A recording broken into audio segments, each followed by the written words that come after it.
আল্লাহ আমার লাল সবুজের পতাকারে তুমি অপমানিত কইরো না আল্লাহ। ইন্ডিয়ার সাথে আমাদের খেলা আল্লাহ, আল্লাহ একটা ছক্কা, একটা পুরো পুরো খেলা জুড়ে এই মেয়ের ওড়না ছিল গলায়, কিন্তু যখন এক বলে 6 রান দরকার ওড়না চলে আসছে কোথায়? মাথায়। আবার মুনাজাত আছে না নাই? ঠিকই বাংলাদেশের দামাল ছেলে এমন এক শট মারলো, বল চলে গেল স্টেডিয়ামের বাইরে, ছক্কা, জিতে গেলাম আমরা। পুরো স্টেডিয়াম জুড়ে চিৎকার, হই হুল্লোড়, মौज মাস্তি।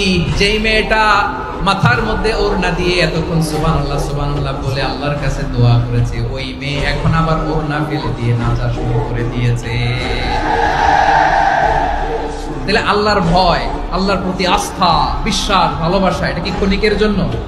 মানে আমার যখন লাগবে তখন আল্লাহর ইউজ করবো নাকি? হ্যাঁ, বিপদে আপদে, সুখের সময় দুঃখের সময়, সচ্ছল অসচ্ছল অবস্থায় বিশ্বাসীরা ভরসা রাখে একজন